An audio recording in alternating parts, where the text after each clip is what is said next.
Hey guys, tonight we're going to dim the lights and step through the grand gates of a place that, on the surface, looked like a paradise, but was often a gilded cage or royal palace of the Chosun Dynasty in Korea. You've probably seen the beautiful historical dramas with their vibrant silks, majestic architecture, and a seemingly serene court life. You might imagine a life of luxury, fine food, and endless leisure, but trust me, the reality was far from that idyllic dream. In fact, you're about to discover that behind the ornate screens and whispering corridors lay a world of rigid rules, terrifying power struggles, and a profound sense of isolation. Now, for a quick reality check, you probably wouldn't have survived a single day in this environment without accidentally breaking a major rule. But don't worry, in the story, you have an invincible plot armor. So before you get comfortable, take a moment to like the video and subscribe, but only if you genuinely enjoy what I do here. Let me know where you're listening from and what time it is for you. Now, dim the lights, maybe turn on a fan for that soft background hum, and let's ease into tonight's journey together. You are a young woman, perhaps barely a teenager, from a respectable but not exceptionally powerful family. Your parents, driven by ambition and the faint hope of a better future for you, have put your name forward for selection to the royal court. You've heard tales of the inner court, a labyrinthine world of concubines, ladies in waiting, and palace maids. It's a place of immense privilege, where even a simple maid has access to comforts far beyond the reach of most commoners. You dream of silk gowns, fragrant teas, and perhaps, just perhaps, catching the eye of the king or a high-ranking official. This is a common historical fact entering the palace, even as a low-ranking servant, was seen as a chance to elevate one's family status. Despite the immense risks involved, you are filled with a mix of trepidation and naive excitement as you are chosen and prepare to enter the palace gates. The day you enter the palace is a blur of new sensations. The sheer scale of Gyeongbokgung or Changdeokgung, with its sprawling courtyards, majestic halls, and intricate tiled roofs, is breathtaking. The air, however, carries a faint, distinct scent, a mix of wood smoke, old paper, and something subtly musty that hints at the palace's age and its many hidden corners. You pass through massive, lacquered gates, and suddenly, the bustling world outside vanishes. The sounds are muted, replaced by the soft shuffling of silk robes, the distant chime of bells, and the hushed whispers of palace staff. This profound silence is the first hint that you have entered a world unlike any other. A world where every sound, every movement is carefully controlled. You remember a joke your village elder once told about a country girl who went to the palace and was so quiet they thought she was a ghost. You try to stifle a nervous giggle, realizing that silence is indeed golden here. You are assigned as a low-ranking palace maid, a nainin, to one of the lesser concubines. Your days immediately fall into a rigid, unforgiving routine. You wake before dawn, the air cold and still in the communal sleeping quarters, which are far from the luxurious rooms you imagined.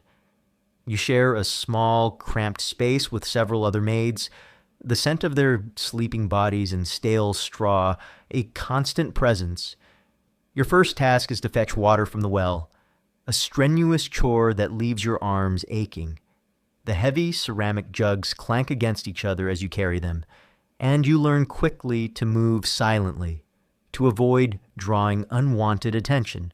The palace is not a place of leisure. It is a meticulously ordered machine, and you are a tiny cog in its vast workings.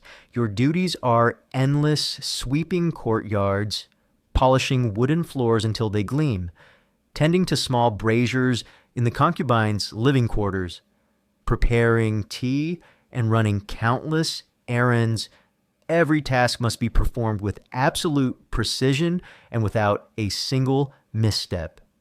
A fun fact you might not know is that palace maids often had a specific hierarchy and training that could last for years.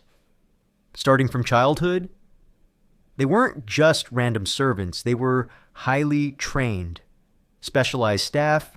The most pervasive feeling in the palace is fear, not the fear of physical violence, although that is always a possibility, but the fear of making a mistake, a dropped teacup, a whispered word out of turn, a forgotten instruction. Any of these could lead to severe punishment, from a brutal lashing to being banished from the palace, which, for many, was a fate worse than death. You learn to walk with your eyes downcast, to speak only when spoken to, and to move with a practiced invisibility.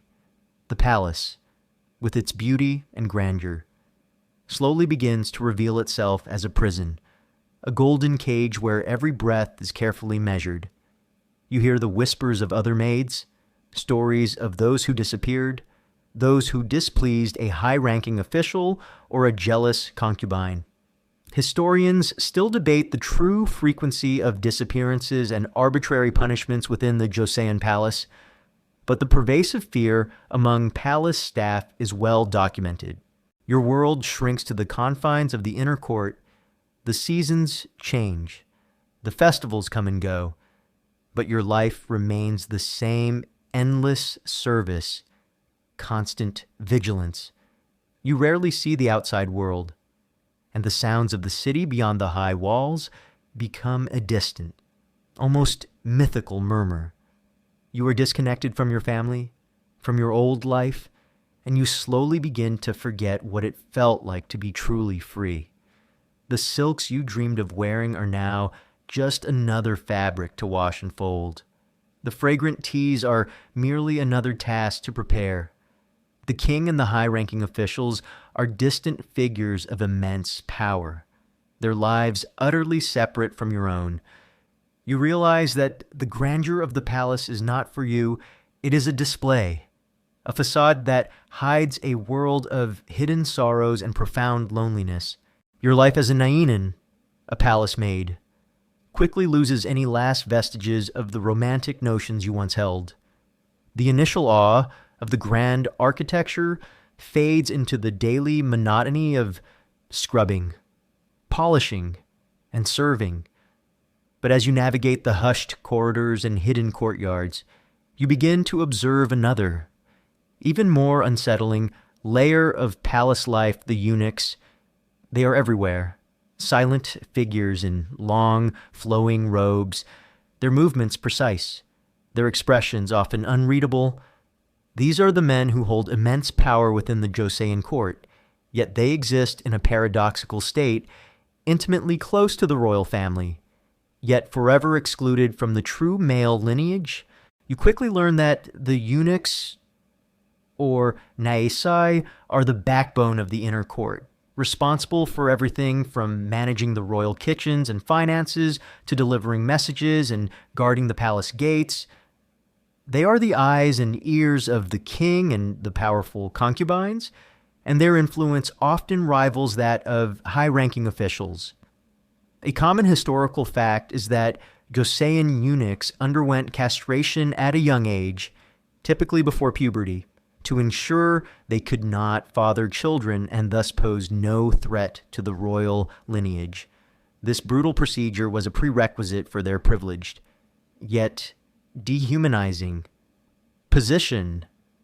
You recall a hushed joke you overheard from an older maid about a new eunuch who was so quiet they thought he'd lost his voice with his other parts?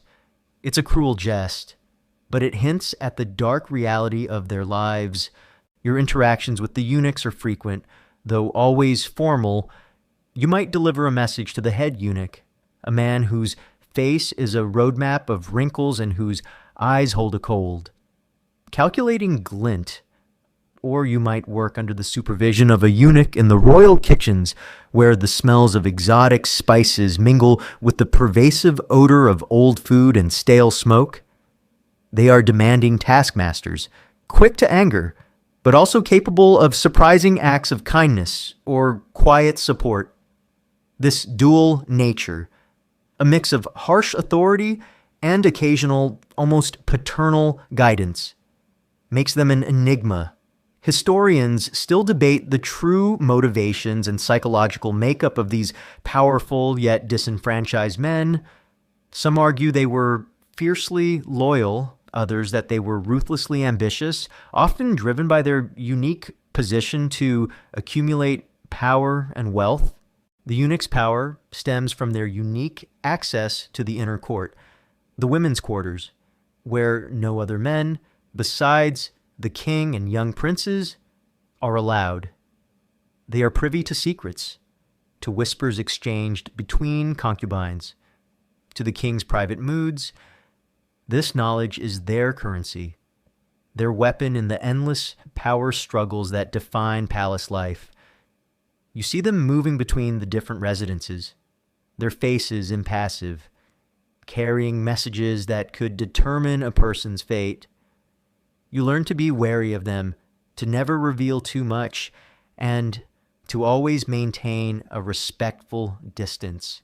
A fun fact you might not know is that some high-ranking eunuchs amassed vast fortunes and even built their own private estates outside the palace walls, living lives of luxury that rivaled those of minor nobles. Their loyalty, however, was always to the throne, as their power depended entirely on royal favor, despite their authority and wealth. There is an unspoken sorrow about them. They are forever marked by their castration, forever excluded from a normal family life, while some adopted children. The fundamental inability to have their own lineage often left a profound psychological void. You sometimes see a glimpse of loneliness in their eyes, a fleeting moment of vulnerability that quickly vanishes behind their carefully constructed facades. They are powerful, but they are also profoundly isolated, living a life of perpetual servitude, albeit one of gilded chains. You begin to understand that their power is born from a great sacrifice, a trade-off that is both terrifying and tragic.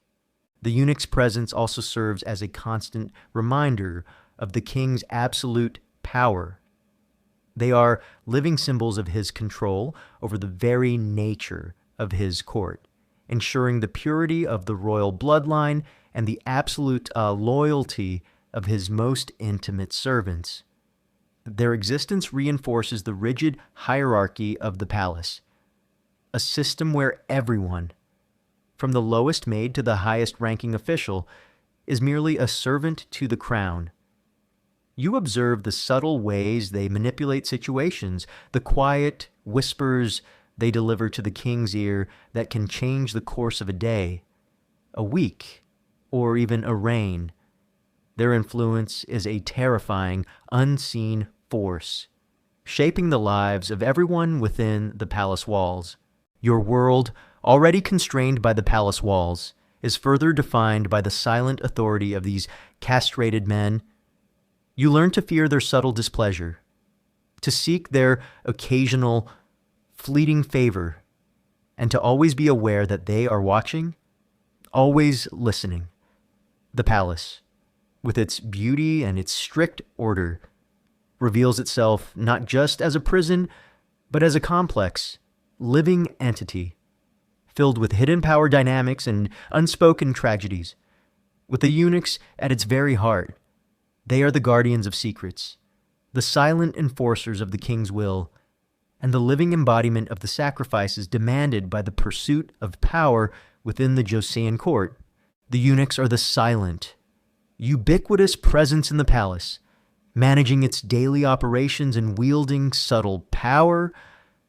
But as you continue your duties as a palace maid, your world expands, or rather, it becomes more treacherous.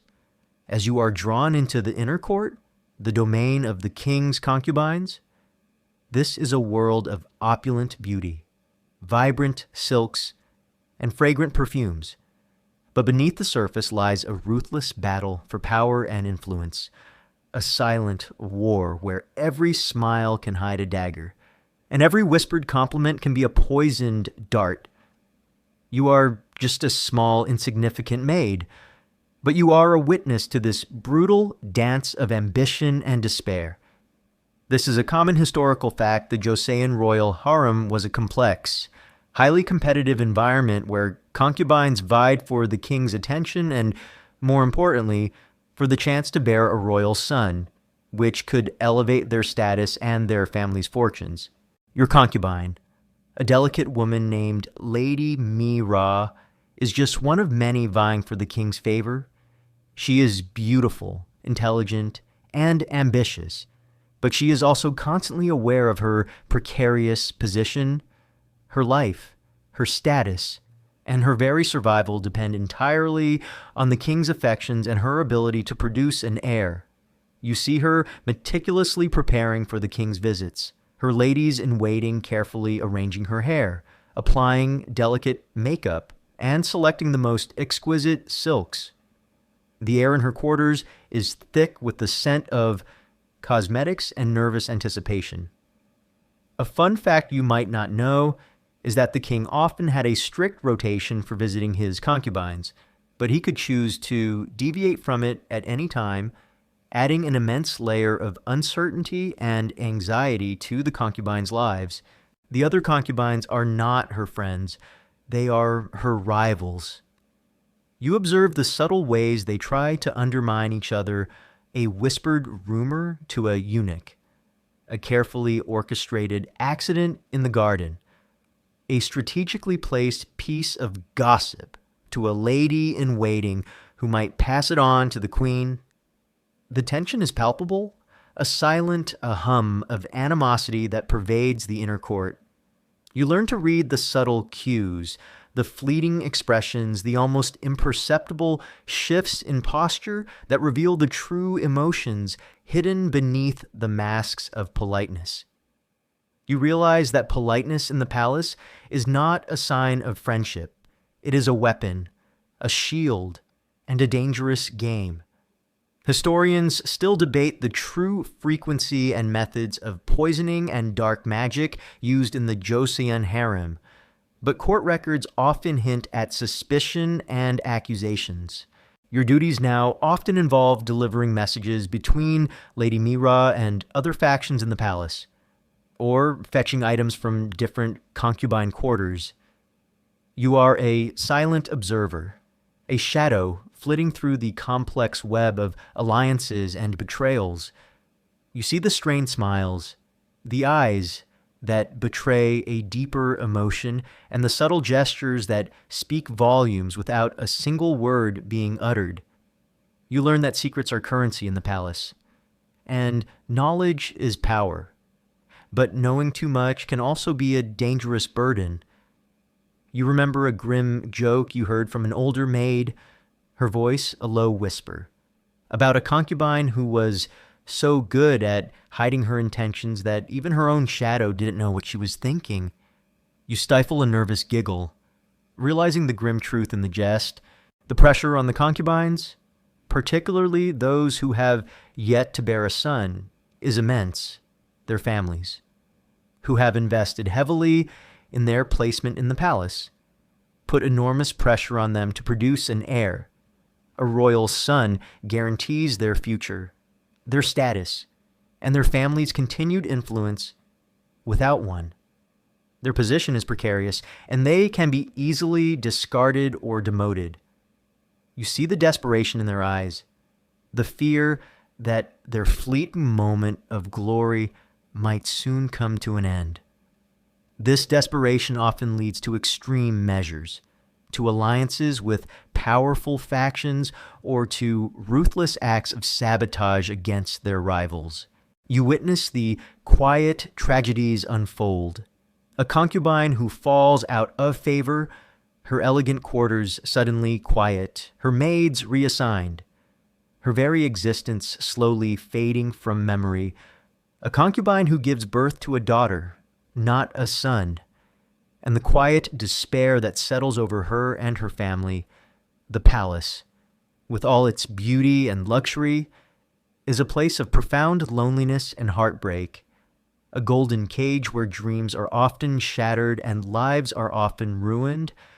You are a maid, a silent observer, but you are also a witness to the profound human cost of ambition and power within the Joseon royal court. The secrets of the harem are not whispers of romance. They are cries of desperation, murmurs of ambition, and the silent screams of broken dreams. The inner court, with its beautiful concubines and its poisonous rivalries, is a world you are slowly beginning to understand. But as a palace maid, your duties lead you to another vital, yet equally treacherous, sphere of palace life, the royal kitchens. You might imagine a bustling, fragrant space filled with happy chefs creating culinary masterpieces. The reality is a place of immense pressure, rigid hierarchy, and a constant, gnawing fear of a single, fatal mistake. This is a common historical fact. Royal kitchens in Joseon were massive operations, employing hundreds of people, and were central to the palace's daily rhythm. You remember a grim joke you heard from an older cook, a woman with tired eyes and quick hands, about a cook who accidentally served the king a slightly burnt rice grain and was banished for life. You nervously eye the rice steamer, aware that even the smallest detail matters here. Your tasks in the royal kitchens are often mundane but crucial. You might spend hours sorting grains, removing every tiny stone or husk, a repetitive task that strains your eyes and makes your back ache. You wash vast quantities of vegetables in cold water, your fingers numb from the chill. You chop mountains of garlic and ginger, the sharp scent clinging to your clothes and skin. The air in the kitchen is a dense, stifling mix of steam, smoke from the open fires, and the rich, complex aromas of countless dishes simmering. It's a symphony of clanging pots, sizzling oil, and hushed instructions, all orchestrated by the stern, unsmiling head chefs. A fun fact you might not know is that Joseon royal cuisine was incredibly elaborate, with strict rules about ingredients, preparation methods, and even the order in which dishes were served. It was a highly ritualized culinary art form, but beneath the surface of culinary precision lies a pervasive, unspoken terror poison. Every dish prepared for the king or the high-ranking members of the royal family is subjected to rigorous, often superstitious, scrutiny. You observe the eunuchs hovering, their eyes sharp, as each bowl is placed before a small silver pin or piece of silver cutlery. If the silver tarnishes, it is believed to indicate the presence of poison. This is a profound historical reality. Fear of poisoning was a very real concern in royal courts across Asia, and various methods, though not always scientifically sound, were employed to detect it. Historians still debate the true effectiveness of these silver tests, but their psychological impact in reassuring the royals was significant. You witness the silent tension when a new dish is presented. The head chef, his face pale, stands rigidly as the king takes his first bite. Every mouthful is held with bated breath by everyone in the kitchen. A slight cough from the king, a grimace, could send the entire kitchen into a panic, potentially leading to immediate punishment or even execution for those responsible. You realize that your life, as a palace maid in the kitchen, is constantly tied to the king's digestion. You hear whispers of past incidents, a concubine who mysteriously fell ill after a meal, a court official who suddenly died after a royal banquet. These stories, passed down in hushed tones, serve as chilling reminders of the stakes involved. The competition among the chefs is just as fierce as among the concubines. Each chef strives to create dishes that will please the king, to earn his favor, and to subtly undermine their rivals. A misstep by one chef could mean a promotion for another. This intense pressure often leads to sabotage, to quiet acts of malice, and to a constant, low-level paranoia among the kitchen staff.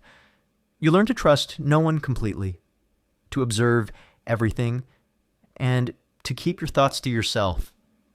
You recall a small, dark joke you once heard from a kitchen maid, her eyes darting nervously around, about a chef who tried to poison his rival with a dish so bad it made the king laugh instead of die. You stifle a nervous chuckle, aware that the line between tragedy and dark comedy is very thin in this place, the luxury of royal dining. With its array of exotic ingredients and elaborate presentations, comes with a bitter aftertaste of fear and suspicion. Every delicious morsel, every perfectly brewed cup of tea is shadowed by the unspoken possibility of betrayal. You see the cooks, men and women who pour their lives into their craft, living in a constant state of anxiety, their skill a double-edged sword that can bring them both prestige and profound danger. Your own hands, raw from washing and chopping, are a constant reminder that even something as fundamental as food is steeped in the terrible secrets and hidden perils of the Chosun Palace. The delicious aromas mask a deeper scent, that of fear. The royal kitchen, with its intense pressure and the ever-present shadow of poison, has become a familiar, if terrifying, part of your life. You are adept at sorting grains, washing vegetables, and silently observing the court's intricate power plays. But the palace, in its endless cycle of demand, has a new assignment for you. You are to be transferred to the quarters of the royal children, to assist the tutors and the nursemaids. This might seem like a welcome reprieve, a shift from the dangers of the kitchen to the innocent world of childhood. However, you quickly learn that the lives of Chosun royalty, especially the young princes and princesses, are far from idyllic. Their education is not merely about learning, it is a relentless, suffocating struggle for survival within the treacherous currents of the court. This is a common historical fact. Royal children, particularly princes, were often pawns in political power struggles, making their childhoods anything but carefree. You enter the children's quarters, which, while luxurious, feel more like a secluded, heavily guarded academy than a playful nursery. The air is thick with the scent of ink, old paper, and the faint, sweet smell of young skin. The sounds are hushed, replaced by the soft rustle of scrolls, the low murmur of lessons, and the careful footsteps of maids and eunuchs. You see the young princes and princesses, their faces serious and focused, poring over ancient texts or practicing calligraphy. They are children, yes, but they carry the weight of an entire dynasty on their small shoulders. You remember a joke you once heard from an older maid, her voice a low, cynical whisper, about a prince who was so busy studying that he forgot how to play. You feel a pang of sadness for these children, knowing the grim truth behind the humor. Your duties now revolve around their rigorous daily schedules. You prepare their ink stones and brushes, fetch fresh scrolls, and ensure their study chambers are always perfectly lit and warmed. You assist the royal tutors, learned scholars who instill not just knowledge, but also the strict Confucian principles that govern Chosun society. The children learn history, poetry, calligraphy, and classical Chinese. But beneath these academic pursuits, there is an unspoken curriculum, the art of survival in court. They are taught to be wary, to speak with precision, to understand the intricate nuances of court etiquette, and to trust no one implicitly. This is a profound historical reality.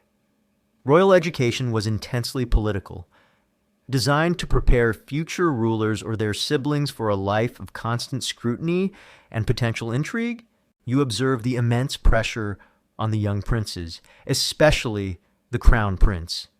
His education is not simply about becoming wise, it is about becoming capable of ruling, of navigating the treacherous waters of court politics, and of outmaneuvering potential rivals. Every lesson, every philosophical debate is imbued with this underlying tension. He is constantly reminded of his destiny and the slightest misstep, a poor performance in a debate, or a moment of weakness could be seized upon by his enemies within the court. Historians still debate the specific psychological impact of this intense pressure on Joseon princes, but many suffered from chronic anxiety and depression.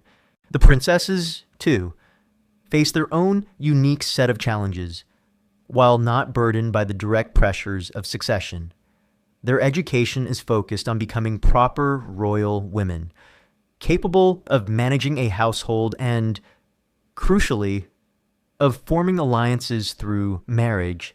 Their lives are meticulously controlled, their every movement scrutinized. You see the quiet rebellion in some of their eyes, the yearning for a life beyond the palace walls, a life that will never be theirs. A fun fact you might not know is that royal princesses often received a comprehensive education in the arts, including music, painting, and embroidery, skills that were considered essential for a refined noblewoman. The air in the children's quarters, despite its scholarly veneer, often feels charged with a subtle anxiety.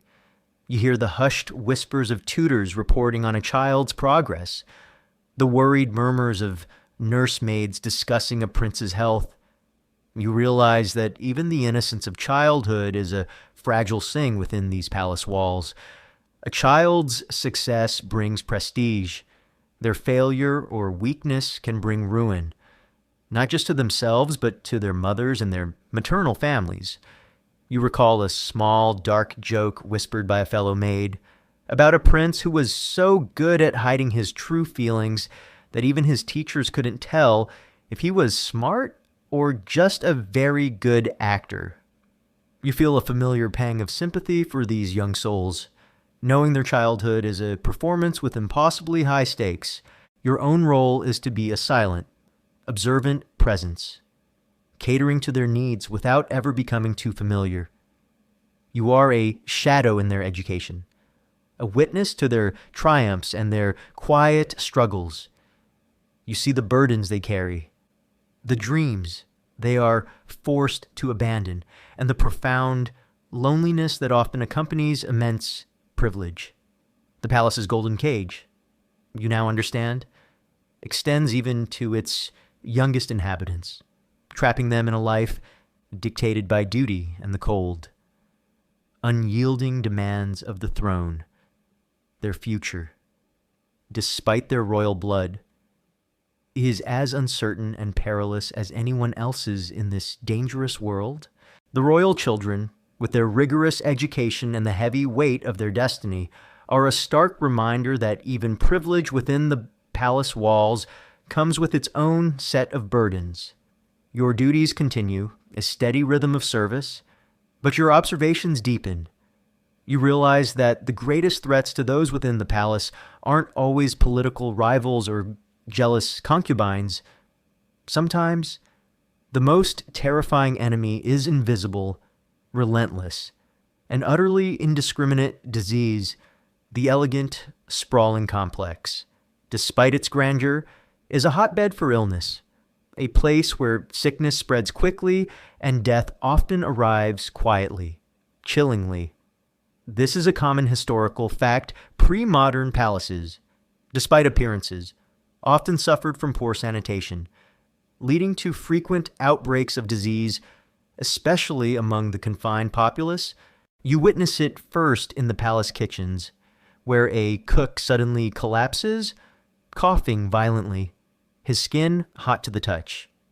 The other maids and eunuchs scatter, fear etched on their faces. The disease, often referred to vaguely as a fever or chills, sweeps through the lower ranks first, carried on unseen currents, infecting maid and eunuch alike. The palace, with its thousands of inhabitants, is a perfect breeding ground. A fun fact you might not know is that ancient medical texts, even in sophisticated cultures like Joseon, Korea, often lacked a clear understanding of germ theory. Diseases were frequently attributed to imbalances in the body's humors, bad air, or even malevolent spirits, which limited effective treatment. The fear escalates when sickness reaches the royal family. A young princess who was just learning to write suddenly develops a high fever, her laughter replaced by weak, painful moans. The entire atmosphere of the children's quarters shifts from diligent study to desperate anxiety. Royal physicians, clad in their finest robes, rush in and out, their faces grim, their voices hushed. You hear whispers of various remedies, acupuncture, herbal concoctions, even elaborate rituals performed by shamans. But often, these efforts are futile. The disease, once it takes hold, runs its course with terrifying speed. Historians still debate the specific types and prevalence of infectious diseases within the Joseon court, but court records are replete with accounts of high infant and child mortality rates. Often due to epidemics, you, as a palace maid, are constantly exposed. The lack of proper sanitation means that waste is often disposed of in rudimentary ways, and clean water, though available, can be contaminated. The communal living quarters for the palace staff are cramped and poorly ventilated, making them ideal environments for airborne illnesses to spread. You see the superstitious practices that emerge from this constant fear, talismans hung over doorways, special prayers whispered at night, and elaborate offerings made to appease unseen spirits believed to cause illness. You remember a grim joke you heard from an older maid, her eyes wide with a strange mix of fear and resignation, about a palace so unlucky with disease that they thought the king himself must have offended a powerful ghost. You feel a chill, despite the brazier's warmth, knowing that sometimes laughter is the only defense against true terror.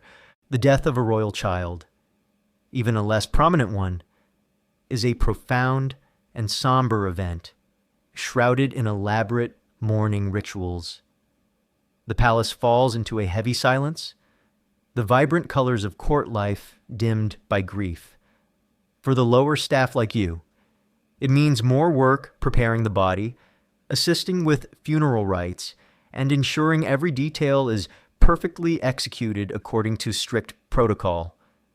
But beneath the formality, there's a quiet dread. If a royal child falls ill, particularly one with a powerful mother or maternal family, the suspicion of foul play, of poison, or even of a curse often arises.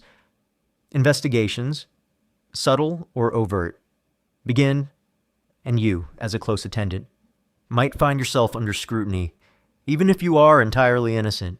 The helplessness in the face of widespread sickness is palpable, despite their immense power and wealth.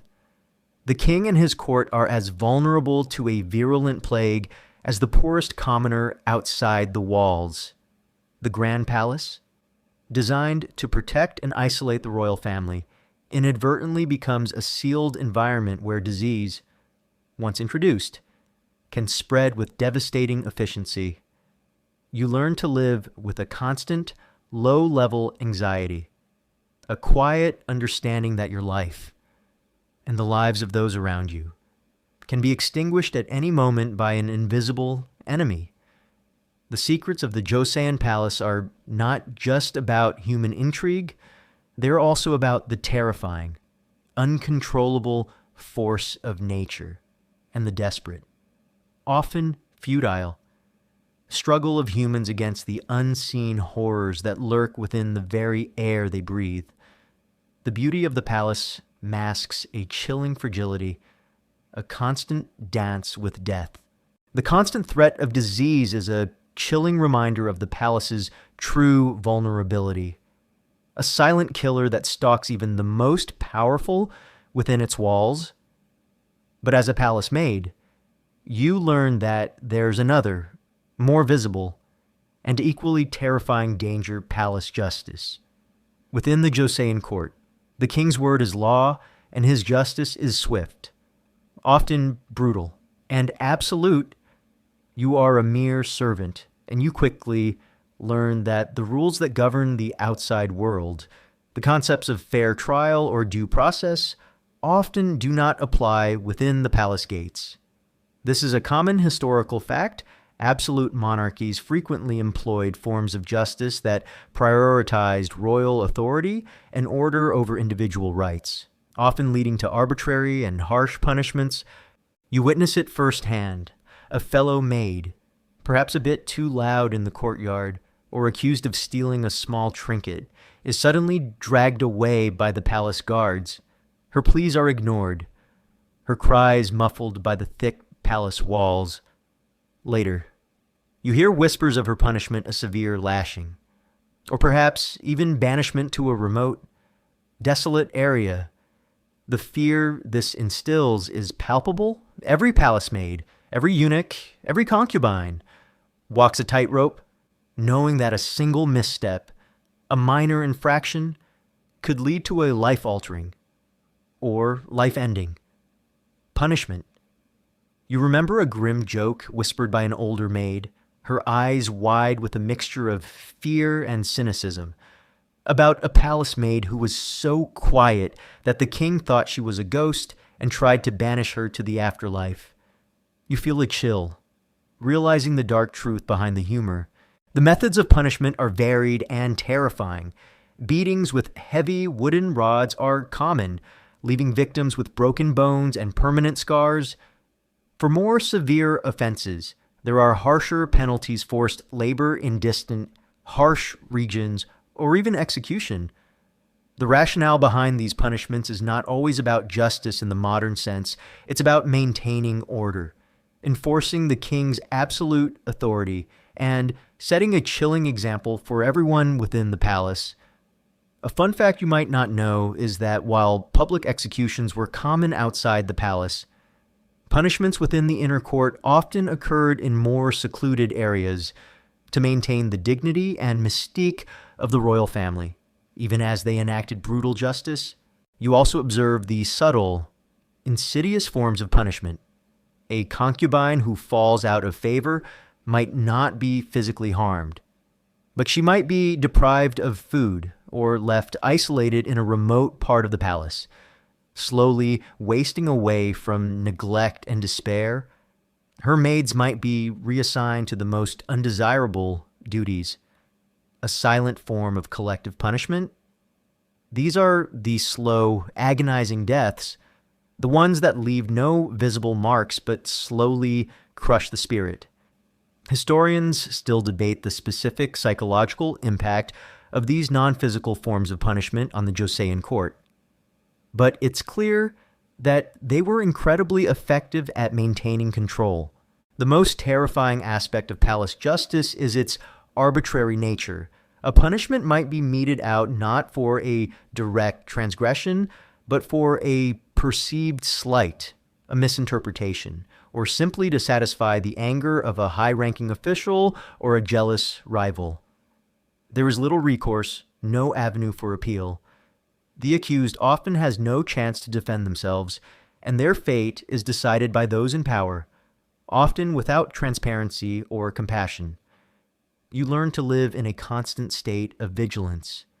Every movement, every word, every gesture carefully calculated to avoid offense. The palace, with its rigid rules, is a world where innocence is no guarantee of safety.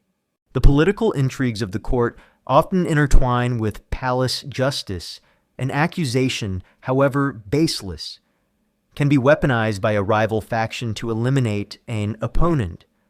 A minor infraction by a low-ranking palace staff member can be blown out of proportion, used as a pretext to weaken a rival's influence or to remove someone who knows too much. You realize that justice in the palace is often a tool, a weapon in the hands of the powerful, used to consolidate control and to eliminate threats. You recall a small, dark joke whispered by a tired eunuch about a palace guard who was so good at finding fault that he once accused his own shadow of insubordination. You offer a nervous, almost imperceptible chuckle, the truth of the jest chilling you to the bone. The grandeur of the Joseon Palace hides a brutal, unforgiving reality. Behind the ornate screens and whispering corridors, the king's justice, swift and absolute, is a constant, terrifying presence. It shapes every interaction, every decision, every breath taken within its walls. You are a maid, a silent witness, but you are also a potential victim. And the knowledge of this dark, omnipresent power is a heavy, unyielding burden that you carry every single day. The secrets of the palace are not just about hidden agendas. They are about the terrifying, raw exercise of power and the silent screams of those who fall victim to its cruel embrace. The palace, with its strict justice and hidden diseases, continues to shape your existence as a palace maid. You navigate its complex social landscape, ever vigilant, but there's another ubiquitous, visually striking, and profoundly restrictive aspect of life within the Joseon court, the royal wardrobe. You might imagine endless closets filled with luxurious silks and jewels, a dream for anyone who loves beautiful clothes. The reality, however, is that this opulence comes with immense discomfort, stifling formality, and a suffocating adherence to rigid rules. Every stitch, every layer, every color holds a specific meaning, and your own life, even as a low-ranking maid, is dictated by the unseen weight of these garments. This is a common historical fact. Clothing in Joseon Korea was a powerful indicator of social status, gender, and even political affiliation, with strict regulations governing who could wear what. Your duties now often include assisting with the royal family's vast wardrobe. You spend hours meticulously folding and storing elaborate robes, each one a masterpiece of embroidery and craftsmanship. The fabrics are indeed exquisite, shimmering silks, soft velvets, and richly patterned brocades. The colors are vibrant deep reds, imperial yellows, brilliant blues, each hue reserved for specific ranks and occasions. You might handle the royal prince's ceremonial robes, heavy, with gold thread, or a princess's everyday garments, simpler but still made of the finest materials. The sheer volume of clothing is staggering, reflecting the immense wealth and status of the royal family. You remember a joke you heard from an older palace maid, her hands busy smoothing a silk garment, about a royal concubine who had so many dresses she once forgot which one she was wearing. You allow yourself a small, private chuckle, understanding the slight exaggeration, but the beauty of these garments hides a profound discomfort. The multi-layered structure of traditional Korean clothing, especially the formal wear, meant that even in mild weather, one could feel stiflingly hot. The thick undergarments, the multiple robes, and the heavy outer jackets were designed for formality and warmth in colder seasons, but were often unbearable in the humid Korean summers.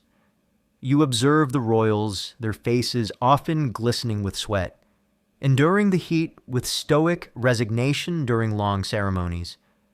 This is a unique historical detail. While royal garments were beautiful, their practicality often took a back seat to ceremonial requirements and social conventions.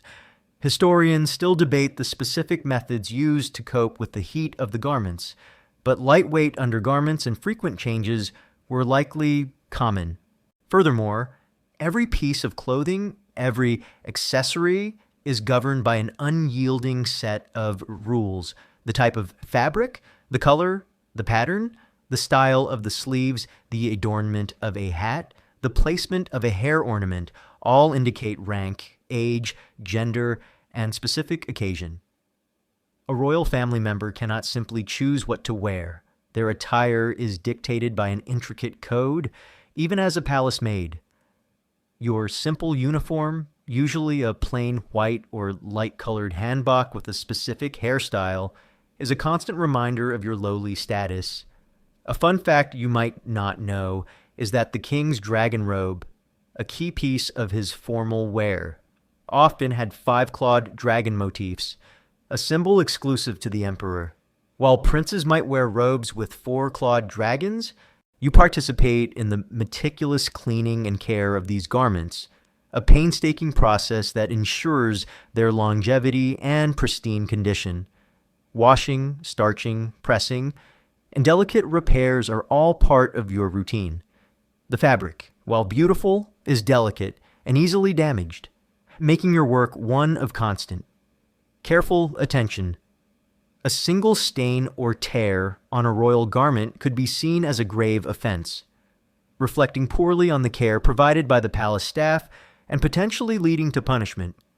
The constant pressure to maintain these garments perfectly adds another layer of anxiety to your life. The formality of royal attire also restricts movement. The long, sweeping robes, the elaborate headdresses, and the structured outer garments were not designed for ease or comfort. You see the subtle, almost imperceptible shifts in posture as royals navigate the palace, their movements constrained by their clothing. It's a silent sacrifice made for the sake of dignity and decorum, a visual representation of the burden of their status, this physical restriction imposed by their own clothes is a constant reminder of the tight control exerted over every aspect of royal life.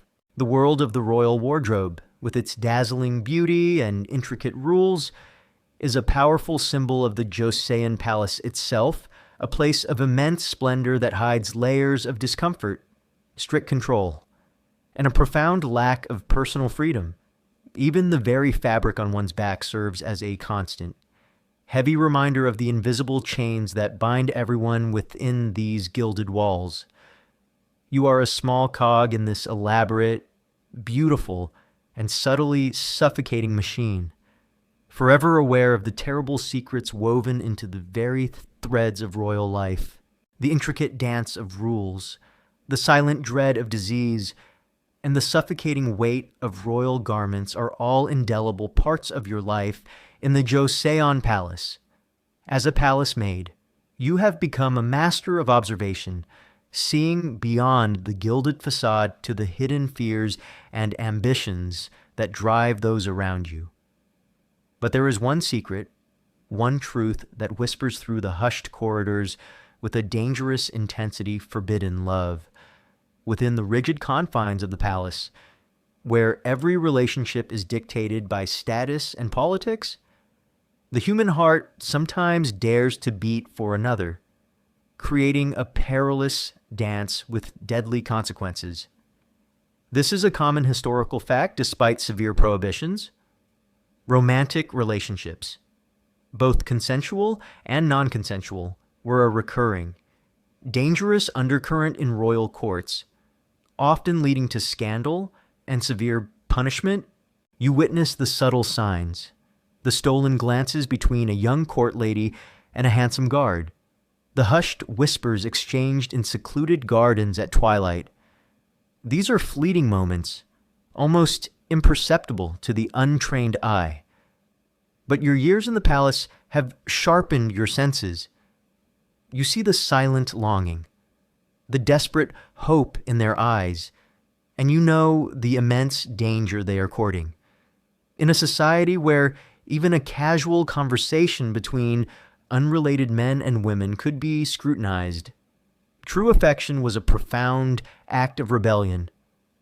You remember a grim joke you heard from an older maid, her voice barely a whisper, about a palace guard who was so lovesick he tried to serenade a concubine through the wall, only to be caught by a passing eunuch. You feel a pang of empathy, knowing the bitter truth behind the exaggerated humor. The palace walls, designed to protect the royal family and maintain order, inadvertently create a pressure cooker of suppressed emotions. Loneliness is a constant companion for many within the inner court, from the secluded concubines to the isolated royal princes. This isolation often fosters a desperate yearning for connection, a dangerous vulnerability that can lead to forbidden attachments. The stakes are astronomically high. Discovery of such a relationship could mean not only a brutal lashing or banishment for the palace maid or guard involved, but potentially a public execution. For a royal, such as a concubine or prince, it could lead to accusations of treason, poisoning, or even a forced suicide, dragging their entire family down with them. Historians still debate the true frequency of these forbidden romances, but court records occasionally allude to investigations and severe punishments related to such affairs, often masked behind other accusations. You see the agonizing choices. A maid might be coerced into a relationship with a high-ranking eunuch, seeking protection or a slight improvement in her desperate life, knowing full well that a moral compromise, or a guard, smitten by a lady-in-waiting, might risk everything for a few stolen moments of conversation, acutely aware that one wrong step could cost him his head. These are not grand romances. They are desperate acts of human connection in an unforgiving environment. A fun fact you might not know is that palace staff, especially those in the inner court, were constantly under surveillance by the eunuchs and other loyalists, making any clandestine meeting incredibly risky and difficult to maintain without being noticed. The palace itself seems to breathe with these unspoken desires and hidden secrets. Every shadow might conceal a listening ear, every rustle of leaves a watchful eye. The beauty of the moonlit gardens, which should offer solace, instead becomes a treacherous stage for illicit meetings, each one imbued with a terrifying suspense. The king, the ultimate authority, demands absolute loyalty and purity within his court, and any deviation is seen as a direct challenge to his rule, a disruption of the sacred order. You continue your duties, polishing floors and fetching tea, but your mind is always observing, always absorbing these silent dramas. You see the heartbreak when a liaison is discovered, the quiet despair of those who are separated, and the chilling finality of those who pay the ultimate price. The palace, with all its rigid rules and unyielding formality, cannot entirely suppress the human heart, but it can, and often does, crush it.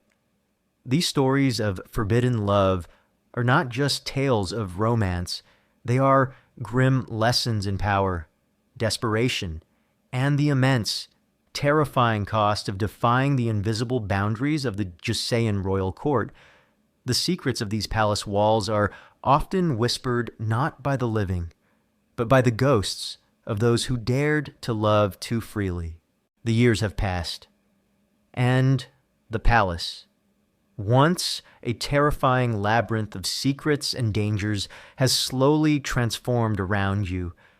You are no longer the young, naive maid who first stepped through its grand gates. Your face is lined with the wisdom of countless hidden dramas. Your movements are slower, more deliberate, and your heart carries the weight of 1,000 unspoken stories. You are an old woman now, a veteran of the inner court, and you have outlived most of the eunuchs, concubines, and even some of the royals you once served. The palace remains a constant, majestic presence, but its secrets now whisper only to you, the silent keeper of its hidden histories. You sit in a quiet corner of the court, perhaps mending a worn piece of silk, and you observe the new generation of palace maids, young girls with the same bright, curious eyes you once had. They move with the nervous energy of youth, eager to learn, eager to please. You see the same dreams in their faces, the same naive hopes you once cherished, and you remember the grim realities that await them, the endless toil, the arbitrary justice, the constant threat of disease, and the suffocating loneliness that comes with a life confined within these beautiful but unyielding walls. You recall a bittersweet joke you heard from a very old, very wise palace maid, one of the few who lived to see a peaceful retirement. She said the palace was like a magnificent bird cage, beautiful on the outside, but it slowly taught you how to forget how to fly. You feel a pang of melancholy, understanding the profound truth of her words. The grand halls, once bustling with activity, often feel quieter now, filled with the echoes of past laughter and forgotten tears. You walk through the gardens, past the exact spots where you witnessed hushed confessions of forbidden love, where you saw the subtle exchange of poisonous glances between rivals. The air still carries the faint sense of incense and ancient wood, but now, overlaid with the ghosts of memories, you remember the faces of the concubines, their beauty and their desperation. You remember the solemn eyes of the young princes, burdened by their destiny. You remember the silent strength of the eunuchs, their lives a paradox of power and profound sacrifice. This is a common historical reality older palace staffs, having witnessed generations of royal intrigue and personal tragedies, became living repositories of court history, often holding deep, unspoken insights, the ultimate secret of the Chosun Royal Palace.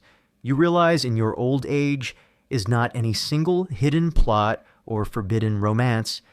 It is the overwhelming, pervasive loneliness that permeates every corner, every life within its walls.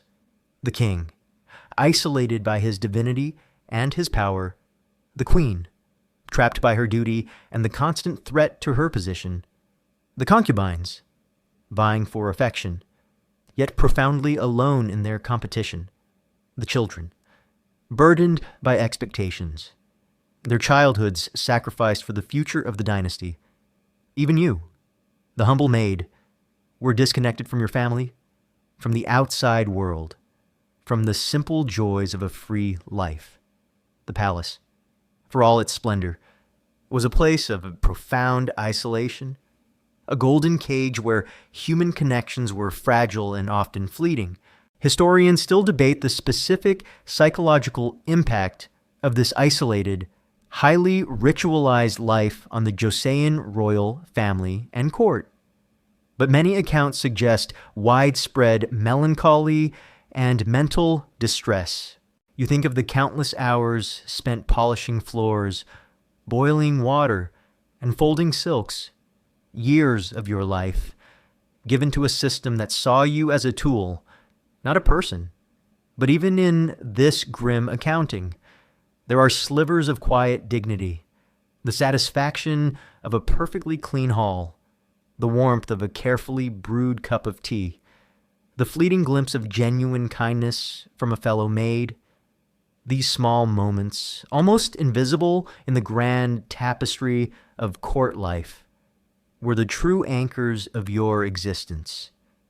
A fun fact you might not know is that some palace maids, after years of loyal service, were granted permission to leave the palace and even sometimes given a small pension or dowry, allowing them to live out their old age in modest comfort outside the palace walls, a quiet dream you sometimes held on to. As your own life draws to its quiet close within these familiar walls, you realize the profound impact the palace has had on you. It has stolen your youth, perhaps your innocence, but it has also given you a unique perspective, a wisdom born of witnessing the extreme highs and devastating lows of human ambition and suffering.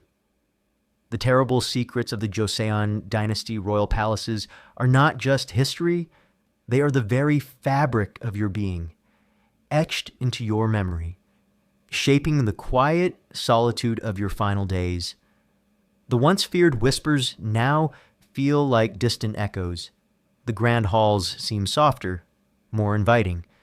As the line between memory and reality blurs, you are a living testament to the human spirit's ability to endure, even in the most beautiful yet confining of cages. And so, the journey through the hidden corners of the Chosun Palace comes to a gentle close. Our silent observer, the palace maid, has lived a life steeped in its terrible secrets, a life that was far from the grand tales of royalty. She found her peace not in power or glory, but in the quiet endurance of a life witnessed from the shadows. As you lie in your bed, in the comfort of your own home, let the whispers of the palace fade, let the rustle of silk and the distant chimes become the softest of lullabies. The stories are told. The secrets are revealed. Now, sleep, sleep, and rest, knowing the quiet beauty of your own freedom. And now, good night, and have sweet dream.